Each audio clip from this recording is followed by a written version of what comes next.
বিসমিল্লাহির রহমানির রহিম। প্রিয় ছাত্রছাত্রী, আশা করি ভালো আছেন। আমি আপনাদের জন্য সাধারণ শেয়ার ও অগ্রাধিকার শেয়ার মূল্যায়নের পরবর্তী ক্লাস নিয়ে হাজির হচ্ছি। এটা আমার চতুর্থ ক্লাস। ইতিমধ্যে আমি এর উপর 3টা ক্লাস আলোচনা করেছি, ধারাবাহিক আলোচনা। আপনারা অবশ্যই ধারাবাহিকভাবে ক্লাসগুলো করবেন। আমি যে নিয়মটা আলোচনা করছি সেই নিয়মের আজকে একটা বিরাট বড় অঙ্ক আলোচনা করব। আশা করি এটাও বুঝে যাবেন। এই অঙ্কটা আমি ইয়ার কোয়েশ্চেন ন্যাশনাল ইউনিভার্সিটির অঙ্ক আলোচনা করতেছি। পরীক্ষাতে আসছে যে এরকম অঙ্ক ন্যাশনাল ইউনিভার্সিটি 2011 সালে এই অঙ্কটা নিয়ে আলোচনা করবো আপনাদের। প্রবলেম C21 ইয়ার কোয়েশ্চেন, যে কোনো বইয়ে পাবেন। এটা কমার্স পাবলিকেশনের বইয়ের মধ্যে পাবেন। এই অঙ্কের মধ্যে দেখা যাচ্ছে determine the price of share. Determine the price of share মানে শেয়ারের দাম বের করো। প্রাইস অফ শেয়ার অফ ইউরাকুলা কোম্পানি। ইউরাকুলা কোম্পানি শেয়ার মূল্য বের করতে বলা হচ্ছে। হ্যাঁ, তা বলা হচ্ছে from the following information given below. নিচে যে তথ্য দিয়েছে তার ভিত্তিতে কি কি তথ্য দিয়েছে? The currently dividend is given S টাকা টু। বর্তমানে সেই ডিভিডেন্ড কত টাকা করে দিচ্ছে? 2 টাকা করে লভ্যাংশ দিচ্ছে। Growth rate dividend for first 4 year is 6%। প্রথম 4 বছরের জন্য গ্রোথ রেট হচ্ছে, ফার্স্ট 4 ইয়ার্স এর গ্রোথ রেট হচ্ছে 6% গ্রোথ রেট প্রথম 4 বছরের জন্য। এরপর growth rate of A dividend for next 3 years 10%। পরবর্তী 3 বছর হবে 10%, অ্যাটলিস্ট কমপক্ষে 10% করে।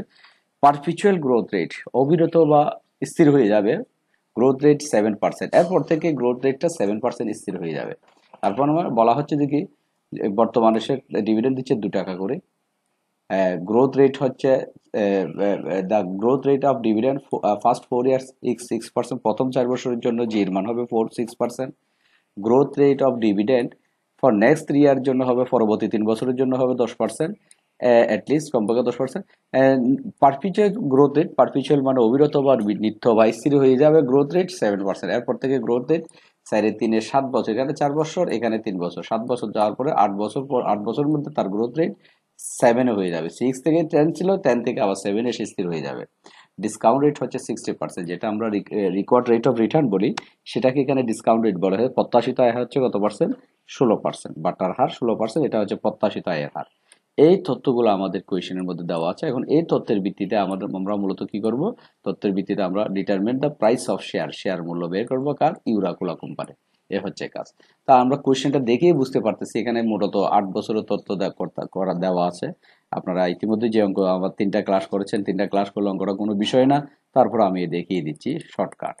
ওয়ার্কিং এর মধ্যে আমাদের যা যা যেসব বিষয় নির্ণয় করতে হবে: calculation expected dividend each of the 7 year. 7 বছরের ডিভিডেন্ড বের করতে হচ্ছে। 4 বছর, এখানে 4 বছর, এখানে 3 বছর, 7 বছর, আর এখানে একটা 8 বছরের মধ্যে D8 এর মধ্যে দেখাবে, 8 বছর পর্যন্ত করতে হবে তবে অঙ্ক। তাহলে D1 এর সূত্র হচ্ছে, আমরা জানি D1 এর সূত্র, এই যে D1 সমান D01 প্লাস J। তাহলে D0 এর মান হচ্ছে, আমাদের কোয়েশ্চেন দেওয়া ছিল যেটা কারেন্ট ইয়ার, বা এই যে কারেন্ট ইয়ার ডিভিডেন্ড দিচ্ছে কত? 2 টাকা। এই 2 টাকা মান বসছে। 1 প্লাস জি, জির মান হচ্ছে আমাদের প্রথম 4 বছরের জন্য জির মান হচ্ছে কত? 6%। আমরা জানি 6% মানে 6কে 100 দিয়ে ভাগ করা। 6% শব্দের অর্থ 6কে 100 দিয়ে ভাগ। 6কে 100 দিয়ে ভাগ করলে কত হয়? 6কে 100 দিয়ে আপনারা ক্যালকুলেটর দিয়ে ভাগ, ক্যালকুলেটর তোলেন 6 ভাগ 100 দিলে তাহলে 0.06 এই মানটা এখানে আসবে। 0.06, এই যে 0.06 সেখানে বসে দিচ্ছে। আশা করি আপনারা দেখতেছেন। তাহলে 2 এর সাথে 0.06 গুণ করে ফেলবেন, আপনারা নিজেরা করে, একটা আমি করে দিচ্ছি। 2 into point 2 into 1 plus 06, 2 into 1.06, 2 এর সাথে 06 তো 2.12 বের হয়েছে, 2.12 বের হয়েছে। দেখেন 2.12 বের হয়ে গেছে, একটা বের হয়ে গেছে। একইভাবে D2 বের করেন। আমরা যখন D2 বের করবো, এখানে D1 ও বসে পড়বে 1 প্লাস জি। তাহলে D1 এর মান হচ্ছে 2.12, এটা বসে গেল। 1 প্লাস জি, 1.0 এর মান হচ্ছে 0। একের সাথে 0 যোগ 6 যোগ করলে 1.0 একসাথে করে দিয়েছে এগুলো।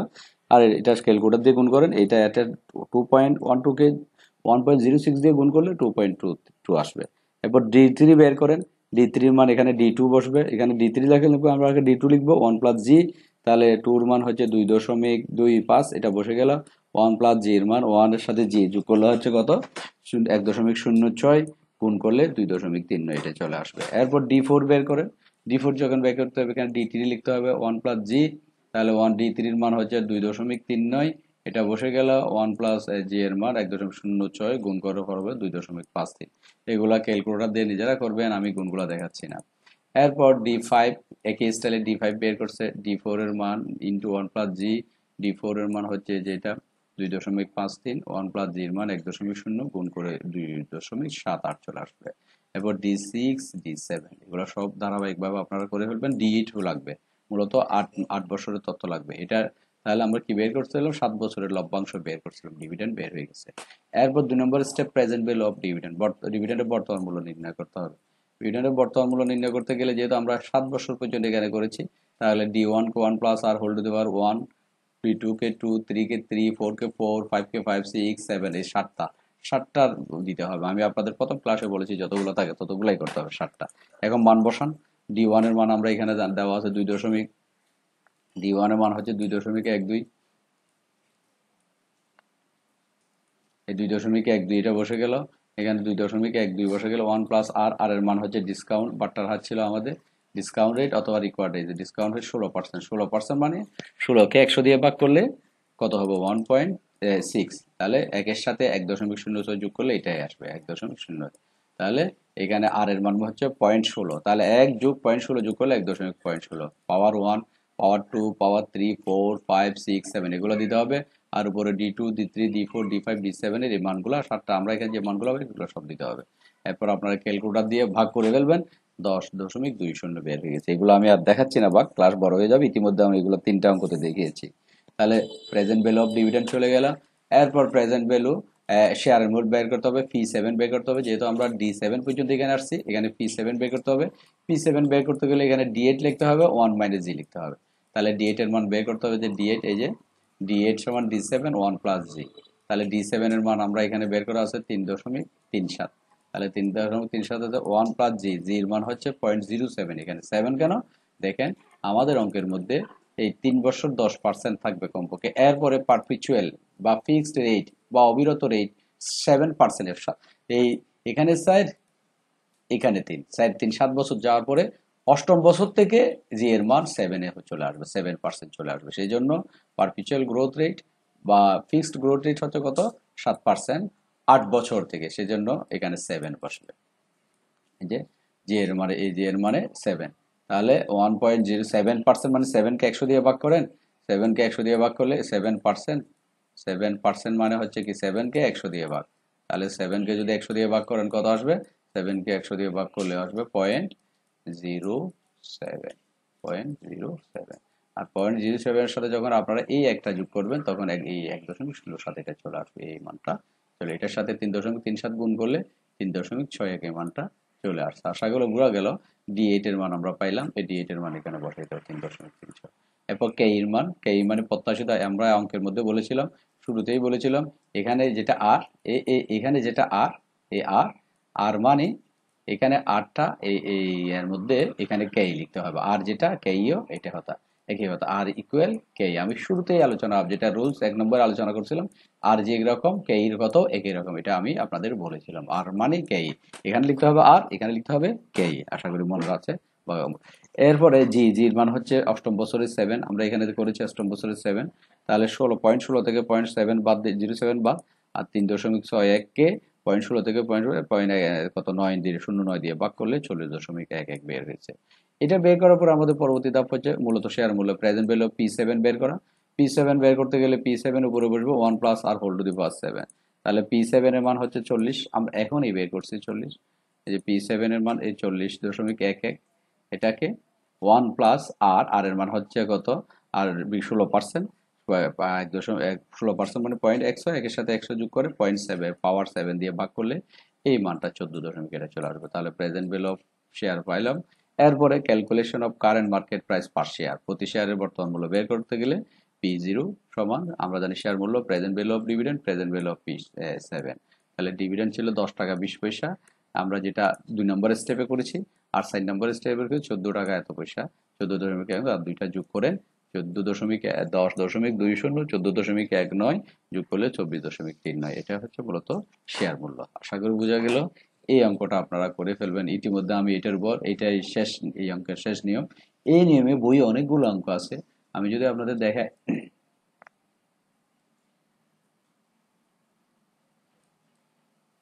এই অঙ্কটা, এই বইয়ের এই অঙ্কটা, এই প্রবলেম C16, এই সি ছিল, এটাও সেম অঙ্ক। আপনারা যদি এখানে আমি আর প্রশ্ন পড়তেছি না, ইয়ার কোয়েশ্চেন গুলো দেখলে, সলিউশন গুলো দেখলে এটা 8 বছর পর্যন্ত যে এটা একই অঙ্ক। তারপর এরপরে যদি যাই, আমি প্রশ্ন না পড়ে উত্তরটা দেখিয়ে দিচ্ছি, কারণ এগুলো অঙ্ক একই অঙ্ক। সালগুলা বাড়তে থাকতে পারে বা কম থাকতে পারে, যেমন এর আগেরটা এই P15, এটাও সেম অঙ্ক। এটাও আপনারা প্র্যাকটিস করে ফেলবেন নিজেরা, এটাও প্র্যাকটিস করবেন P15। এরপর এর আগেরটা এই প্রবলেম P14, এটাও সেম অঙ্ক। এই যে সলিউশন গুলো দেখাই বোঝা যাচ্ছে সেম অঙ্ক, আর পড়তেছি না আমি। P14, এরপরে C13, এটাও একই অঙ্ক। এই যে সলিউশন দেখেন সেম একই অঙ্ক। এখানে কিছু কিছু অঙ্কের মধ্যে একটা মনে রাখবেন, ডিভিডেন্ড গুলো বের করে দেওয়া থাকে, দেওয়া থাকলে তো কোনো সমস্যা নেই। যেমন এই অঙ্কটা যদি আমি আপনাদের একটু পড়ে শোনাই, you have you have decided to buy 500 share of IT company. তুমি আইটি কোম্পানির 500 শেয়ার আছে, with the intention of selling out of the end of 5 year. তুমি এটা 5 বছর পরে এটা বিক্রি করে দিবে।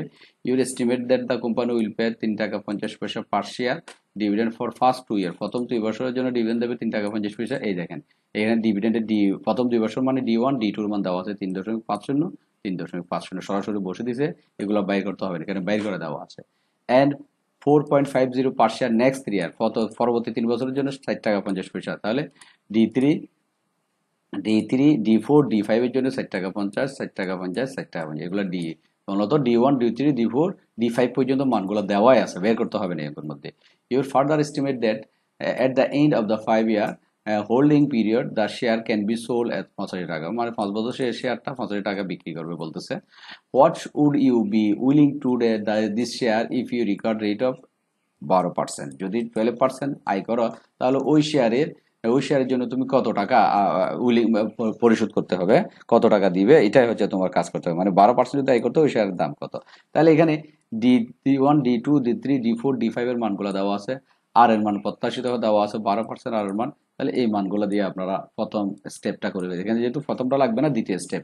তা P5টা বের করছে, এটা চলে আসছে এত। এরপর হচ্ছে যে এই কি বের করছে, শেয়ার মূল্য বের করে, প্রেজেন্ট ভ্যালু অফ ডিভিডেন্ড আর P5 দুইটা ভাগ করে 62 টাকা, 62 বর্তমানে শেয়ারের দাম হচ্ছে যেটা 62.75 বের করেছে। তাহলে এই অঙ্ক মূলত মানগুলো দেওয়াই আছে, দেওয়া থাকার পরিপ্রেক্ষিতে এই কাজটা কি করতে হলো না, প্রথম এখানে 4টা ধাপের মধ্যে একটা ধাপ করতে হলো না, C13। আশা করি এটা বোঝা গেল। এরপরে আমি প্রথম ক্লাসের মধ্যে এগুলো বলে দিয়েছি, অনেক সময় এগুলো দেওয়া থাকে, দেওয়া থাকলে বের করতে হবে। আশা করি এই অঙ্কগুলো আপনারা পারবেন। বেশ কিছু আমি অঙ্ক দেখিয়ে দিচ্ছি, আগামী ক্লাসে নতুন নিয়ম নিয়ে আলোচনা করব। ওকে, আল্লাহ হাফেজ।